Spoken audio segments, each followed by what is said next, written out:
para o texto de Gênesis capítulo 12. Pode colocar na tela aquela thumb que vocês fizeram, mas a gente vai ler um texto de Gênesis capítulo 12, versos 1 a 3, que é o princípio um por todos. E a gente vai falar hoje desse princípio, que é um princípio não só universal, mas é um princípio que até eu queria te dizer que hoje, seguramente você talvez nunca tenha ouvido, né, sobre isto, e isto pode realmente mudar completamente a sua vida. E aí eu digo, por que que a gente diz isso? Porque a verdade, conhecereis a verdade, diz a palavra, e a verdade vos libertará. Se for verdade, e vai ser verdade, você pode ser liberto por essa verdade. A ignorância, infelizmente o meu povo, diz Oséias 4:6, o meu povo perece por falta de conhecimento. Quando o povo não conhece, não pode ser liberto. E a gente vai ler esse texto bíblico e falar sobre o princípio um por todos. Texto bíblico de Gênesis 12, versos 1 a 3, fala assim: o Senhor disse a Abrão: saia da sua terra, da sua parentela e da casa do seu pai e vá para a terra que lhe mostrarei. Farei de você uma grande nação, o abençoarei e engrandecerei o seu nome. Seja uma bênção, ou serás uma bênção. Abençoarei aqueles que o abençoarem e amaldiçoarei aquele que o amaldiçoar. Em você serão benditas todas as famílias da terra. Eu queria que a igreja lesse esse versículo, verso 3, toda a igreja lesse esse verso de número 3 junto comigo. Vamos ler, vamos 1, 2, 3 já? Que o abençoarem em você. Pois não. Hoje é um dos temas mais falados e abordados nas redes sociais principalmente, mas em todos os treinamentos, é o tema do sucesso. As pessoas estão buscando entender fórmulas, buscando entender caminhos de alcançar sucesso em todas as áreas, na vida profissional, na vida familiar e até mesmo sucesso ministerial. Engraçado que surgiram muitos cursos de pastores de igreja dando a fórmula para a igreja crescer. Eu já vi muitos desses cursos serem vendidos. Também sucesso espiritual para superar a depressão. Ou seja, ninguém, na verdade, aceita o fracasso e, nesse sentido, é correto, né? As fórmulas são até vendidas, cursos são buscados, porque, evidentemente, ninguém constitui uma empresa, ou uma família, ou inicia sua vida, carreira profissional, seja o que for, ninguém constitui nada, absolutamente nada, para fracassar. Ao contrário, o resultado, no entanto, todos esses cursos, todos os raciocínios e todos os caminhos que existem, e eu não vou falar na direção de coaching, jamais. Eu sou coach, mas eu prego a palavra de Deus e vou falar numa direção bíblica de alguma coisa que é tremendamente reveladora, que está em sintonia com aquilo que falamos na última quinta-feira, quando nós falamos sobre ser enviado. E hoje a gente vai entender a história do agir de Deus, a forma como Deus age na história, e compreender alguma coisa realmente significativa. Em primeiro lugar, dizer para você que antes de haver Abraão, note que Abraão é Gênesis 12, tem 11 versículos, e antes de haver a história de Abraão, o método que Deus está criando com Abraão, Deus está desenvolvendo, Deus está estabelecendo em Gênesis capítulo 1, queria que Levi colocasse o texto do verso de número 8, Deus estabelece aquilo que se chama de mandato cultural. Todo teólogo, todo estudante da Bíblia conhece esse texto como mandato cultural. Esse mandato cultural, ele contém alguns elementos, 1, verso 28. E esse texto, ele contém vários elementos essenciais. Diz assim: Deus os abençoou e lhes disse: sejam fecundos, primeiro, depois, multiplique-se, segundo, terceiro, encham a terra. E aí, 2 mandatos culturais que são de natureza tecnológica, sujeitem a terra, e aí continua o texto, tenham domínio sobre. Então, observe, sujeitar e dominar são 2 elementos do mandato cultural, além de encher a terra, sujeitar e dominar. Esses 2 mandatos culturais, por exemplo, diz respeito a este microfone. O microfone, eu estar segurando, usando o microfone, e vocês escutando o som, significa exatamente sujeitar. Por que isso? Eles estão sujeitando as leis da natureza, sujeitando o silício, o lítio, o carbono, e sujeitando os elementos químicos para montar um transistor, e desse modo montar um circuito elétrico e chegar o som até você. Está sujeitando uma série de leis e dominando, aí dominando já é, por exemplo, dominando a força da natureza.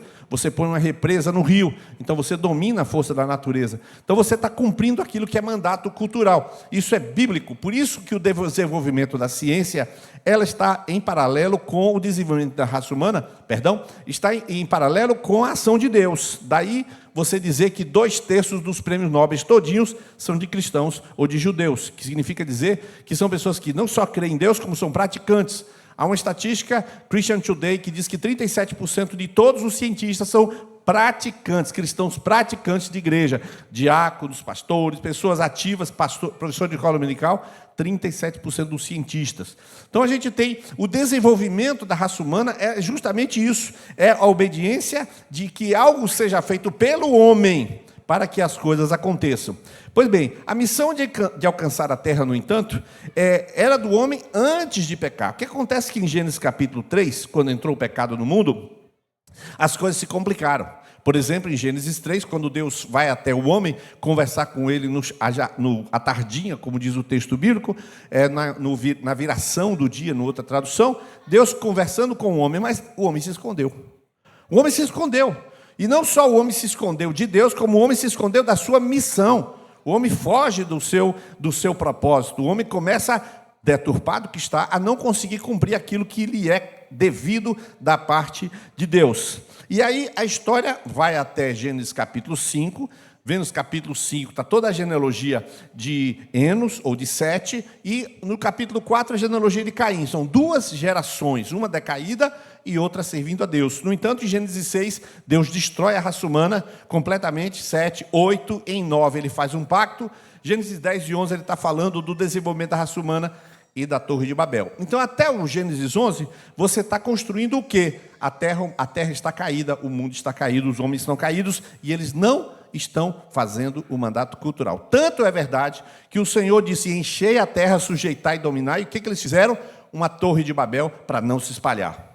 Ou seja, há uma resistência do homem a cumprir o propósito de Deus, isto em Gênesis capítulo 11. No entanto, em Gênesis 12, Deus chama Abraão e revela uma nova maneira para resolver o problema quando o homem peca. Deus disse ao homem: você vai fazer isso, você vai sujeitar, dominar, frutificar, encher a terra, você vai fazer tudo isso, é função sua. Só que o homem peca e disse: não vamos não, a gente vai fazer uma torre e a gente vai ficar tudo juntinho, porque a gente não vai cumprir o mandato. Assim é o homem. Então disse: ah é? Pois agora eu vou inventar um novo método. Quer dizer, Deus já sabia de tudo, mas vamos raciocinar dessa maneira. Ah é? Pois eu vou trazer um novo modo de a história acontecer. A história da minha vontade, a história do meu decreto acontecer. E o que Deus faz? Chama um homem politeísta, Josué capítulo 24, verso 2, diz que ele adorava deuses. E esse homem era politeísta, Deus o chama e o envia, dizendo: sai da tua terra, da tua parentela, da casa de teus pais, para a terra que eu te mostrarei. Farei de ti uma grande nação e abençoarei, e tu serás uma bênção. Aí ele fala: abençoarei os que te abençoarem, amaldiçoarei os que te amaldiçoarem, e em ti serão, irmãos, em você serão benditas todas as famílias da terra. Irmãos, isso, se você analisar essa frase de Deus, é impossível de ser verdade e de acontecer. Deus chega para Lucas e fala: Lucas, por meio de você, com seu contrabaixo, todos os músicos serão abençoados. Aí ele fala assim: só na tua cabeça, Deus, porque é impossível isso acontecer. Aí você fala assim: por meio da videira, todo o Brasil será alcançado. Você fala: isso não existe. Claro que isso não vai. Não tem como, a gente é em Feira de Santana, como é que vai alcançar? Então, é impossível você raciocinar que aquilo que Deus disse para Abraão pudesse acontecer dentro de uma lógica, dentro de um raciocínio que o próprio Abraão tinha. Não há ninguém que tenha recursos, potencial, habilidade, capacidade para abençoar todas as famílias da terra. Ninguém pode fazer isso. Mas é exatamente isso que Deus promete. Por que Deus fez isso? Prometeu uma coisa tão maluca, mas tão doida, impossível. E o pior, que isso que ele estabeleceu com Abraão está valendo hoje, nesta noite. Aquilo que Deus prometeu com Abraão, a forma como Deus... Eu nem estou dizendo que Deus prometeu para ele uma terra e Deus vai te dar uma terra. você que quer um sítio, está orando para Deus, você quer criar umas hortaliças. Não é essa a promessa de Deus, para te dar uma terra que Deus deu a Abraão, só para Abraão. Agora, a forma como Deus fez com Abraão, está valendo esta noite aqui. E isto pode, de fato, mudar a sua vida, você vai compreender. Quando a história de Abraão continua, quando chega em Gênesis capítulo 15, verso de número, pode colocar o verso 4, 5 e 6, Abraão está conversando com Deus, e ele fala assim, então, do meu herdeiro Damasceno Eliezer vai nascer um filho. Aí o Senhor fala assim, eis que a palavra do Senhor veio e a ele dizendo, esse não será seu herdeiro. Pelo contrário, aquele que será gerado por você, esse é seu herdeiro. Olha o que diz no 5 e 6. O Senhor levou para fora e disse, olhe para os céus e conte as estrelas, se puder contá-las. E lhe disse, assim será a tua posteridade.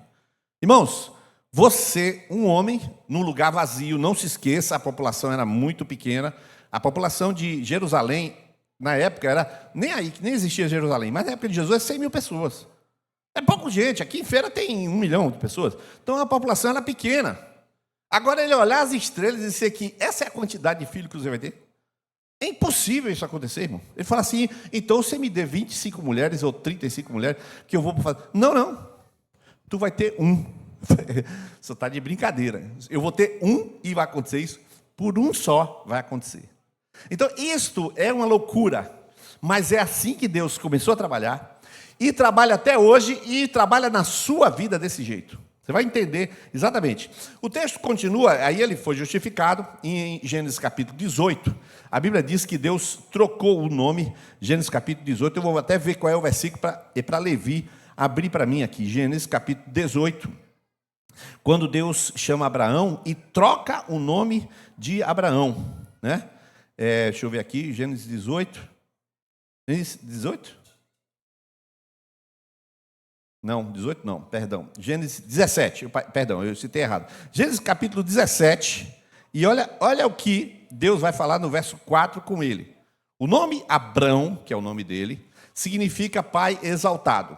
Quanto a mim, esta é minha aliança com você. Você será pai de muitas nações. Verso 5, o seu nome não será mais Abrão. O que é Abrão? Pai exaltado.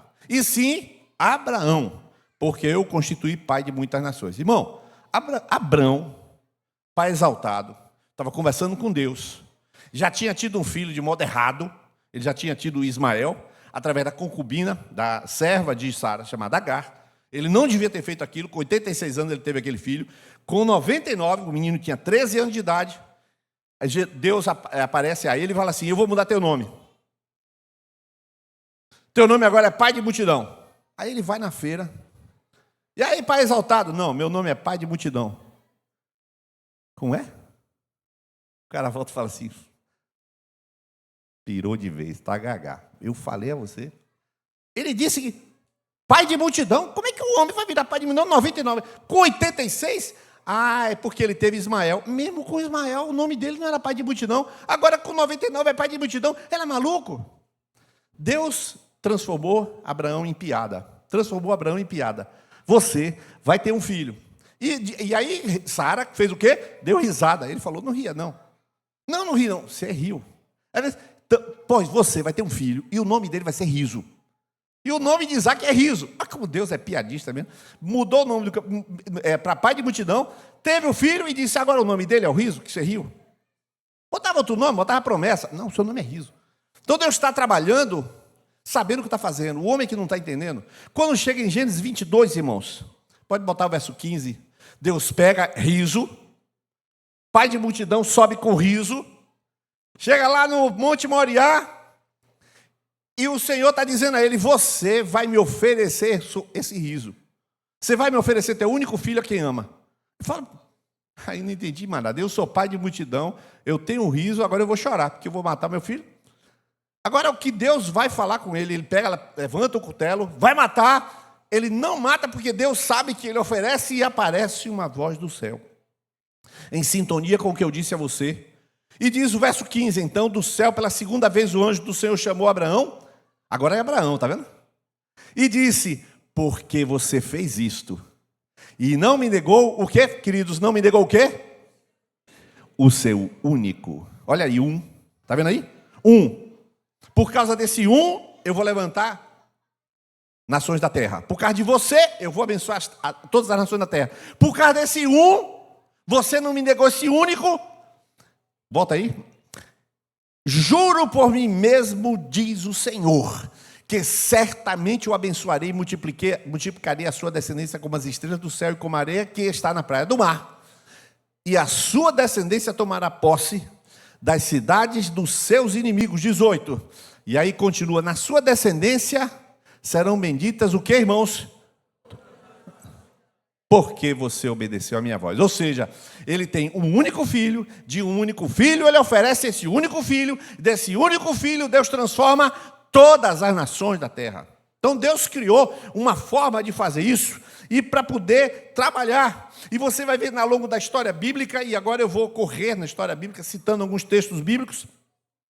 Você vai ver, por exemplo, José. José, só ele foi para o Egito e, no entanto, só ele produziu que toda a posteridade de Jacó fosse preservada. Deus sempre vai fazer isso, ele vai escolher uma pessoa e ele vai abençoar todos através de uma pessoa. Por exemplo, o texto de Josué 23, verso 10.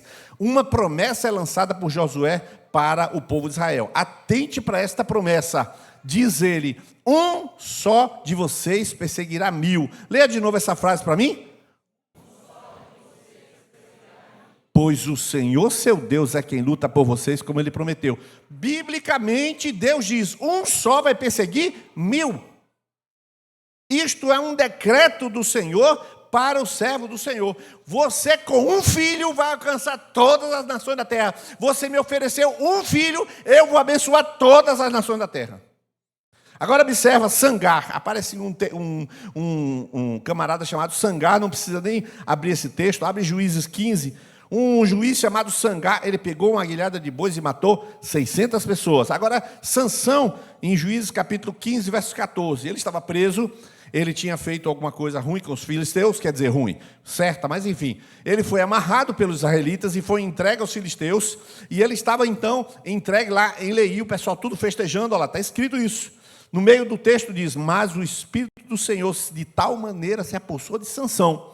Agora continua que as cordas que ele tinha nos braços se tornaram como fios de linho queimados.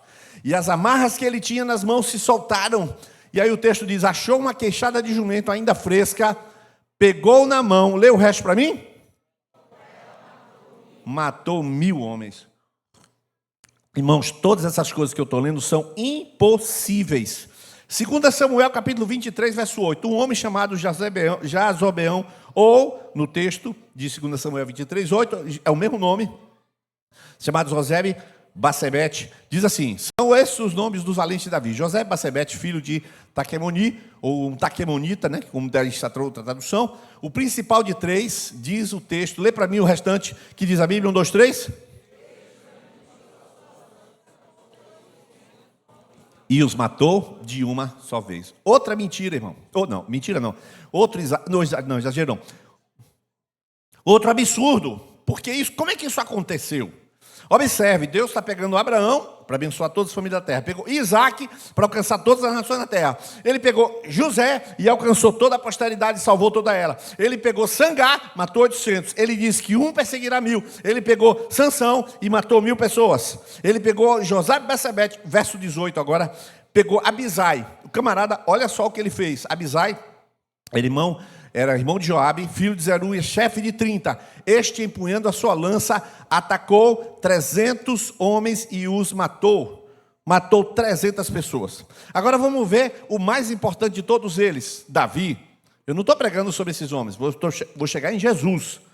Pois o mais importante de todos os homens foi o Davi, o chefe deles. A Bíblia diz em 1 Samuel 23, não precisa abrir, que Davi se juntou com 400 homens amargurados de espírito e endividados, gente que não presta. Davi era o único que prestava, pois Davi andou com 400 pessoas que não prestavam, depois aumentou o grupo dele para 600 pessoas violentas, endividadas, amarguradas, pessoas desse tipo, mas Davi era o único. A Bíblia diz que ele é um homem segundo o coração de Deus, e por causa desse único homem, o reino de Judá e o reino de Israel foi completamente transformado, a ponto de Jesus ser chamado filho de Davi. Para você ter uma ideia da dimensão do que Deus está fazendo. Agora, Salmo 18, verso 29, Veja como o Davi, e agora eu encerro essas citações para poder fazer algumas considerações de todas elas. Verso 29, eu vou ler até o verso 40. Observe a mente de um guerreiro que está numa dimensão superior, numa dimensão sobrenatural, entendendo a grandeza desse Deus. Diz assim: pois contigo posso atacar exércitos, com o meu Deus salto muralhas. Aí ele fala da palavra: o caminho de Deus é perfeito, a palavra do Senhor é confiável, ele é escudo para todos que nele se refugiam. Aí continua: quem é nosso Deus? Quem é Deus além do Senhor? E quem é rochedo a não ser nosso Deus? Aí ele volta para a luta dele: o Deus que me revestiu de força, aperfeiçoou meu caminho, deu aos meus pés a ligeireza das costas e me firmou nas minhas alturas. Olha que coisa que ele fez. Ele treinou as minhas... Ele treinou ou eu treinei? Olha o que diz o texto: ele treinou as minhas mãos para o combate, tanto que os meus braços vergaram um arco de bronze, que é impossível de vergar. O texto continua, olha aí: também me deste o escudo da tua salvação, a tua mão direita me susteve. Você está vendo que ele está atribuindo tudo a Deus. A tua clemência me engrandeceu. Verso 36, alargaste o meu caminho sobre os meus passos, os meus pés não vacilaram, persegui os meus inimigos, alcancei, só voltei de ter acabado com eles. Esmaguei-os a ponto de não poderem se levantar, caíram sobre os meus pés. Pois me cingiste de força para o combate e me submeteste os que se levantaram contra mim. Também puseste os fuga aos meus inimigos e os que me odiavam, eu os exterminei. Quem é Davi? Davi é um homem que sabe que Deus pega uma pessoa e consegue fazer que 1000 morram por causa de uma pessoa. Ele é um homem que diz assim: eu vou atuar e na verdade eu não acredito na minha força, mas eu vou na força do Senhor, e na força do Senhor eu vou fazer coisa que eu mesmo não sei. Ele chega diante dos filisteus, a tropa está toda reunida, ele não é guerreiro, ele é pastor de ovelhas, e ele chega para levar pão e queijo, ele chega para levar comida para os seus irmãos. Seus irmãos são mais velhos, todos eles estão lá. Quando veio ele, falava: você veio aqui espionar a guerra, não sei. Mas ele não era guerreiro, os outros eram. Quando ele está chegando lá, vê aquele murmúrio, lá isso está em 1 Samuel 18, ele vê aquele murmúrio no arraial. O que está acontecendo? Não, você não sabe disso não, tem um camarada aí que está desafiando os israelitas, e diz que se a gente oferecer um guerreiro para ele, e quem ganhar vai vencer a guerra, não precisa a gente lutar, muita gente morrer, só basta uma pessoa contra ele, quem ganhar leva tudo. Aí ele: quem foi esse? Aí quando ele chega e vê o camarada Golias insultando o Senhor e os exércitos do Senhor. Irmãos, quem é Golias? Golias é um filisteu.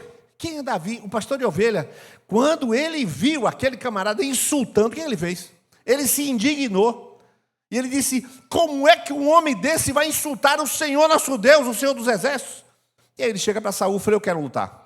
Rapaz, você não sabe, não, rapaz, matei um leão, matei um urso, rapaz, tu não tem condição não, veste essa armadura aqui. Quando botou a armadura, eu falei: não aguento nem andar com essa armadura. Eu falei: tu vai lutar com o quê? Eu tenho um estilingue aqui.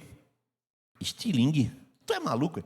Tu vai com estilingue? Irmãos, é igualzinho a Abraão. Ele olha as estrelas, tudo aqui é teu filho. O cara pega e acredita.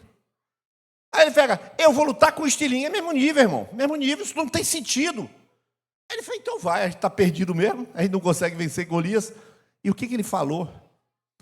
Aí: por acaso sou um cão para você vir a mim com paus e pedras?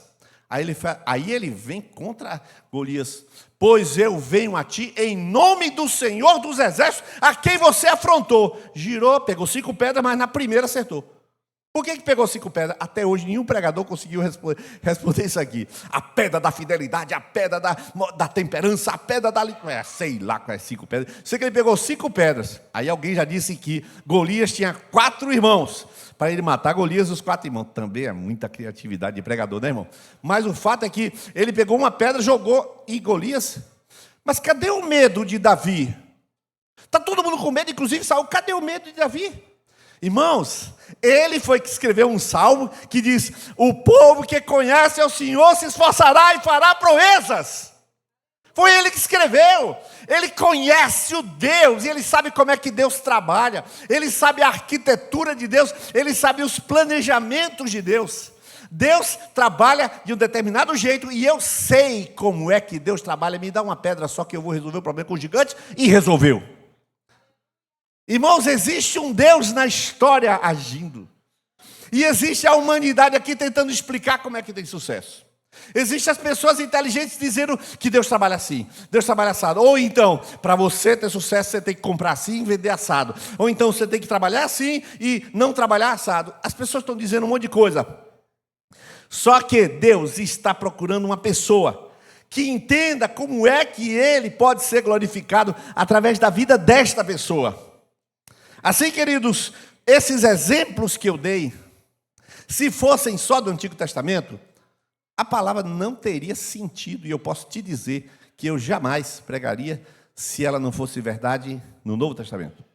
Mas agora eu vou ler um texto de 2 Coríntios 5,14, para agora falar de Jesus.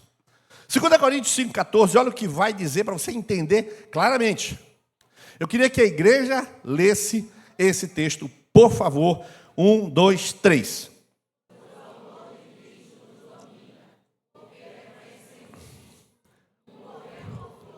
Logo, todos, olha só, Paulo diz, um morreu por todos, logo, todos morreram.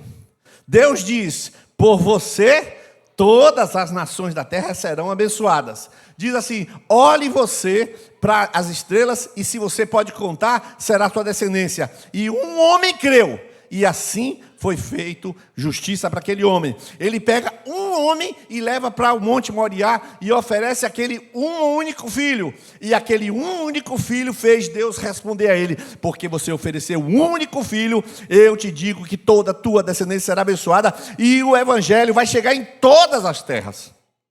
Então está acontecendo alguma coisa, uma engenharia da parte de Deus, que é muitíssimo séria para mudar a sua vida. Romanos capítulo 5, você vai ver de novo esse mesmo princípio. Romanos 5, 12. Romanos 5, 12, o versículo conhecidíssimo de todo mundo, que diz assim, porque assim como por um só homem entrou o pecado no mundo, e pelo pecado veio a morte, assim toda a morte, também a morte passou a toda a humanidade, porquanto todos pecaram. Por um homem entrou o pecado no mundo, e a morte passou a todo mundo. Por um homem entrou o pecado, e todo mundo pecou. De novo, um alcança a todos. Mas o verso de número 18 e 19 vai falar, estou perto de terminar, verso 18 e 19 vai falar sobre Jesus. Olha o que a obra de Jesus vai fazer. Olha só o que a obra de Jesus vai fazer.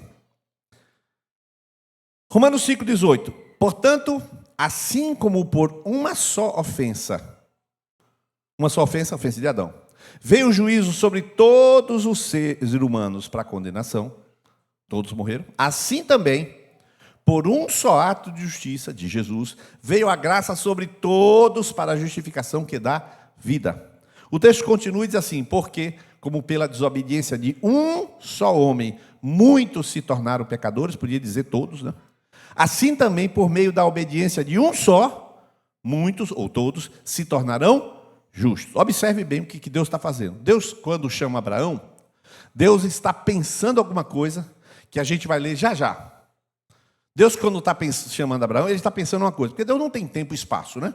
Ele está lá, ele sabe o que vai fazer aqui, ele fala, rapaz, como é que eu faço para... Ah, eu sei, eu vou dar uma pista aqui, vou dar outra pista aqui e dou aqui. Porque quando chegar lá, o pessoal entendeu o que eu estava querendo dizer. Por exemplo, ele jogou um cordeiro aqui. Ele jogou um cordeiro aqui, aí o pessoal não entendeu. Aí ele, então, jogou outro cordeiro aqui. O primeiro cordeiro que ele jogou, que ele lançou, foi lá em Gênesis 3. Mas depois ele vai lançar um cordeiro em Êxodo 12. Depois ele vai lançar no tabernáculo. Quando chega aqui, João Batista entendeu, falou, eis o Cordeiro de Deus que tira o pecado do mundo. Então, as pistas estão lá atrás. Mas o que acontece? Quando um homem só, Adão, pecou, abriu um precedente para falar, vou resolver esse problema agora. Já que um só trouxe tanto problema, um só vai trazer toda a solução.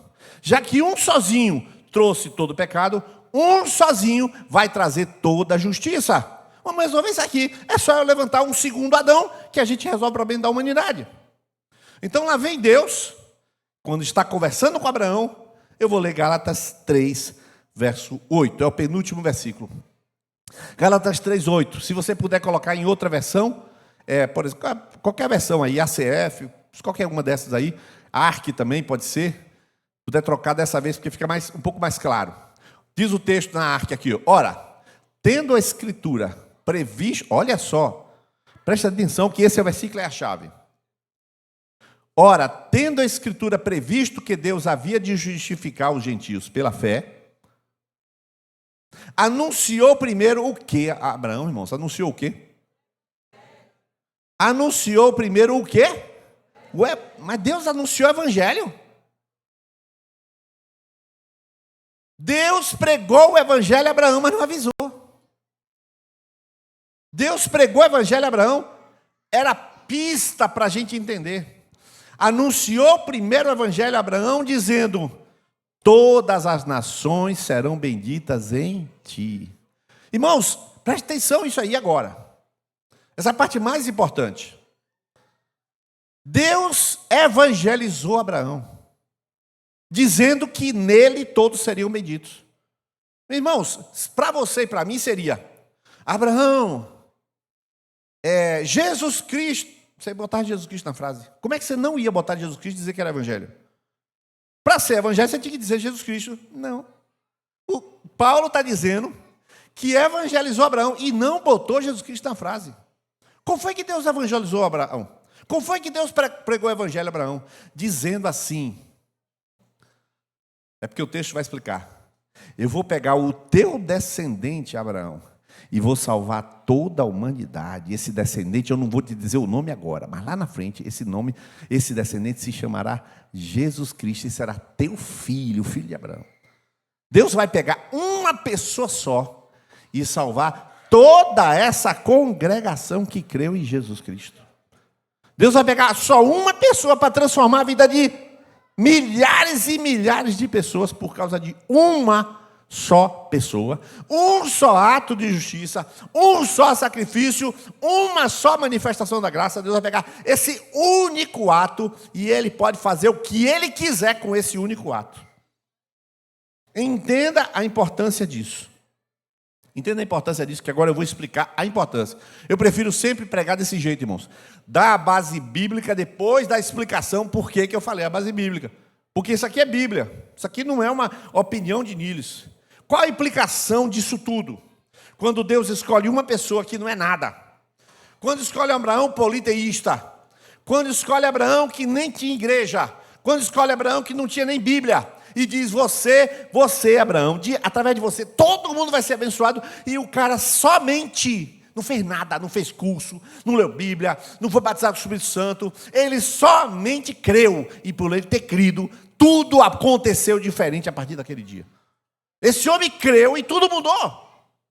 Então eu quero dizer para você algumas coisas. Primeiro, você não precisa ser a pessoa mais capacitada, mais inteligente, mais bonita, ter a melhor oportunidade, ter dinheiro, ter curso, falar inglês. Não precisa de nada disso para você ser uma pessoa bem-sucedida. Você não precisa de nenhuma capacidade para absolutamente nada.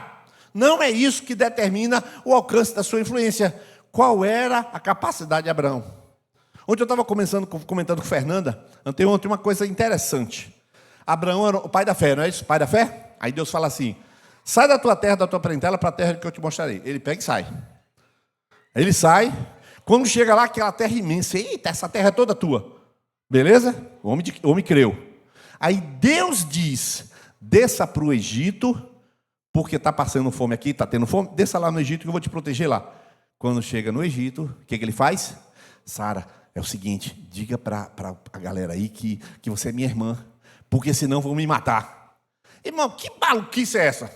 O cara acredita que Deus é capaz de levar 2.200 quilômetros e não morrer. O cara acredita que Deus é capaz de dar uma terra, mas na hora que chega na frente do farol fica com medo e mente. É uma maluquice, irmão. Você vai ver que qualquer pessoa da Bíblia é pessoa comum, é pessoa simples. São pessoas que não são nada. Onde você já ouviu falar de uma pessoa chamada José Bassemati? Um nome desse, o cara podia se matar, se suicidar, porque com o nome desse se suicida. O nome horroroso, o outro é Jazobeão. Um nome desse, o o cara não vai casar nunca, irmão. Qual é o seu nome? Jazobel. Sai para lá, é coisa de demônio. Não tem como. Pois essas pessoas que não são nada, não tem capacidade nenhuma, não tem nenhuma virtude, são essas pessoas que Deus pega e diz: eu vou fazer a diferença. São essas pessoas. A segunda coisa que eu quero dizer, se você, atente para isso, se você é um discípulo, mas você é o único crente da casa, você é o único crente da sua classe, você é o único crente da sua empresa, você é o único crente do seu setor, crente que eu digo é discípulo, tá? Praticante. Se você é o único cristão digamos, dos professores que você ensina, todo mundo só tem você de cristão. Se você é o único empresário daquela associação de empresários, se você é o único cristão, eu quero dizer para você que você está na posição certa de Deus fazer um grande milagre. Deus só precisa de uma pessoa para mudar o mundo, irmão. Deus só precisou de uma pessoa chamada Abraão para construir coisas completamente novas. Se você está nas mãos de Deus, no lugar mais difícil, meu irmão, porque tem uma mania de a gente achar. Essa semana uma pessoa falou para mim que o inimigo estava se levantando na sua vida, porque tinha muita oposição. Tu está onde? No meio de um bocado de oposição. Você é o único cristão aí? Rapaz, todo mundo tem que ficar com medo de você. O diabo vai ficar com medo de você. Porque Deus fez muita coisa com o único chamado Davi, o único chamado Sansão, o único chamado Abraão, o único chamado José. Deus só usa o único. Deus só escolheu um apóstolo para levar o evangelho a todos os gentios. Não escolheu 2. Pedro achou que ia também. Foi na casa de Cornélio, arranjou uma confusão, saiu. Paulo foi lá e ele não arranjou confusão nenhuma. E aí ele disse assim: o Senhor me enviou para os gentios. E lá vai Paulo, sozinho, escreveu 2 terços do Novo Testamento. Sozinho. Cadê a carta de Tito? Uma carta dele para Tito. Cadê a carta de Tito? Uma carta de Timóteo. Cadê a carta de Timóteo, que era companheiro? Não escreveu. Ele escreveu para Timóteo. Cadê a carta dos ajudantes? Cadê a carta dos ajudantes de Paulo? Cadê? E Paulo sozinho escreveu 2 terços do Evangelho, do Novo Testamento. Um homem só. Você é o único crente da casa, a casa vai mudar, irmão. Você é o único crente da empresa, a empresa vai mudar. Você é o único cristão daquela turma de psicologia, a turma de psicologia vai mudar. Porque você está lá. E se você está lá, você é o escolhido. E se você é o escolhido, Deus trabalha com uma pessoa para o nome dele ser engrandecido através de sua vida. Irmão, vou dizer uma outra coisa.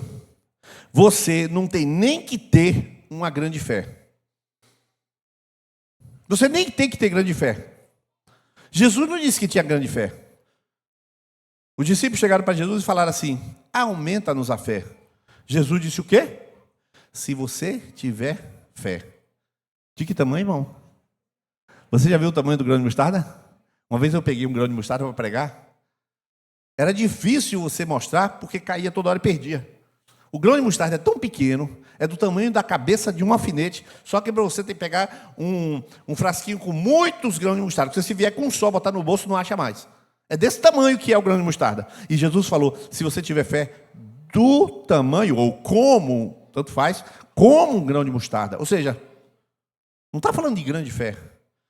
Agora, o que acontece é que você sabe que Deus está querendo o que você tem, a sua fé, aquilo que você tem. Deus está querendo o que você tem. O que você tem? Você vai dizer sim para Deus com o que você tem? Vai dizer sim para Deus com o cargo que você tem na empresa? Você vai dizer para Deus sim naquela classe que você estuda? Você está com medo de quê? Uma pessoa com Deus é maioria, irmãos. Abraão sozinho com Deus é maioria. Sansão sozinho com Deus é maioria. Davi sozinho com Deus derruba gigante. Isso não é uma questão de Davi ser grande, é uma questão de Deus agir assim, porque até com Jesus Cristo ele fez a mesma coisa. Eu vou mandar só um homem, botou esse homem na cruz pendurado, e quando ele ressuscita, todos os demônios são envergonhados e derrotados por um só ato de justiça, irmão. Você sabe o que é Deus agir através de uma pessoa só? Porque Deus só age assim. Então você tem que entender que não pode mais reclamar da circunstância que você está colocado. A circunstância que você está colocado é a circunstância certa para Deus ser glorificado através de sua vida. Se está difícil, melhor ainda, irmão. Porque aí o que acontecer de bom, você não vai bater no peito e dizer eu sou capaz. Isso é coisa de pessoas que não compreenderam e que trabalham com a metodologia coach, com o raciocínio de capacitação, implica em Deus agir. Ao contrário, Deus vai usar as pessoas que se entregam a Ele, que creem no poder que dele opera em nossa vida. Glória a Deus por isso. E eu termino para você dizendo o seguinte: uma pessoa que agia junto com Jonatas, com Davi, chamado Jonatas, uma pessoa que transitava junto com Davi, certamente amigo de Davi, que a Bíblia fala que eles eram amigos. É o último versículo que eu vou ler, 1 Samuel capítulo 14, verso 6. Este homem andando com Davi, este homem viu Davi matar Golias. Aqui nesse versículo, Deus ainda não tinha usado Davi para matar Golias. Isso foi no capítulo 18. Nós estamos no capítulo 14. Jonatas ainda não conhecia Davi. Olha o que Jonatas vai dizer, irmãos. Jonatas disse a seu escudeiro, ele partiu para cima dos filisteus e disse: vamos até a guarnição desses incircuncisos. Talvez o Senhor nos ajude. Agora eu queria que você lesse. Pode passar. Aí. Porventura, o texto vai... Coloque em NA, por favor. NA, isso. Eu vou ler de novo, do começo. Vamos ler do começo, então. O texto diz assim: Jonatas disse a seu escudeiro: venha, vamos até a guarnição desses incircuncisos. O último versículo que a gente vai ler juntos. Talvez o Senhor nos ajude. Eu queria que a igreja lesse, a partir daí, até o final, essa última citação bíblica. Vamos ler? 1, 2, 3. Seja com muitos, seja com poucos. Jonatas já sabia que Deus opera assim. Jonatas, antes de ver Davi matar Golias, ele já sabia que Deus operava assim. Então eu vou dizer uma coisa para você essa noite. O problema é que pessoas ouvem 1000 vezes. Pessoas ouvem 1000 vezes a palavra. Porque a gente é uma nação evangelizada, mas não experimenta a salvação. Porque eles continuam achando, tem muita gente que continua achando que precisa ser bom para ser salvo, que precisa fazer alguma coisa para ser salvo, que precisa deixar de fumar para ser salvo, que precisa largar aquela mulher de caso que você tem. Eu vou largar a amante, depois eu vou buscar o evangelho. Eu vou largar a bebida. Sempre está achando que tem que ter alguma condição para Deus operar, quando foi exatamente o contrário. Deus enviou Jesus. Só o que Jesus fez resolve o problema de toda a humanidade que crê e recebê-lo como Salvador. É exatamente isso. Você está essa noite aqui, você está ouvindo e você vai dizer: o que eu faço para pertencer à igreja? Está errado, pergunta errada. E vem cá, e como é que funcionam as conexões? Pergunta errada. Porque você está falando de várias perguntas e várias curiosidades. Não tem nenhuma curiosidade para lhe responder. A única coisa que eu digo é assim: Jesus transforma a sua vida completamente, porque foi só uma coisa que ele fez para perdoar todos os pecados de todo aquele que crê e salvar todo aquele que recebe como Senhor e Salvador da sua vida.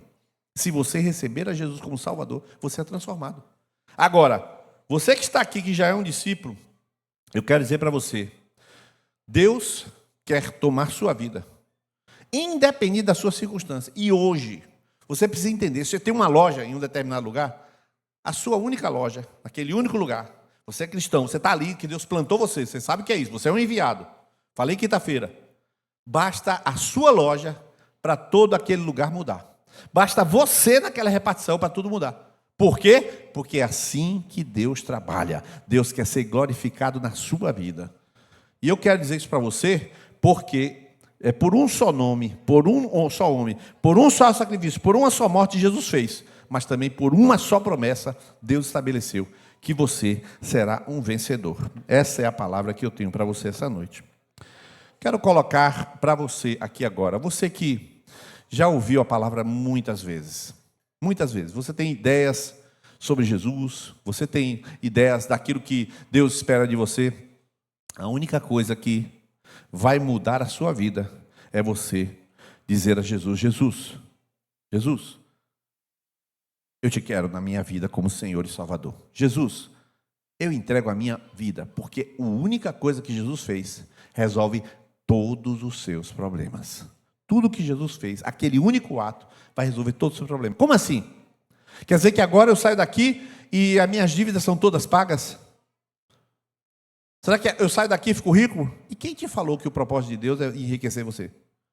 O propósito de Deus com você é manifestar-se na sua vida, revelar-se na sua vida, para que você alcance outros como ele fez com Abraão. Escolheu Abraão e a gente aqui em Feira de Santana, 4.000 e tantos anos depois, fomos alcançados. Deus tem um interesse de alcançar cada pessoa que você conhece, seu amigo, cada pessoa. Mas ele vai fazer isso através de você.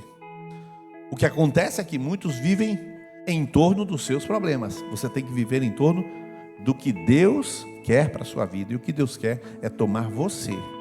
E só você, mas só você mesmo, com todas as suas deficiências, limitações, pequenez, tudo aquilo que você é que você pode dizer não é quase nada, pois só com isso que não é quase nada, Deus vai fazer exatamente o que fez com Davi, o que fez com Abraão, o que fez com Abisaia, o que fez com Sansão. Ele vai usar você para a glória dele, e coisas acontecerão na sua vida, mas sobretudo para a glória de Deus. Amém? Queria que você ficasse de pé nesse momento. Eu quero oportunizar alguma pessoa que essa noite, ao som desse instrumento, eles vão cantar aqui um trecho da canção e a gente vai concluir essa noite.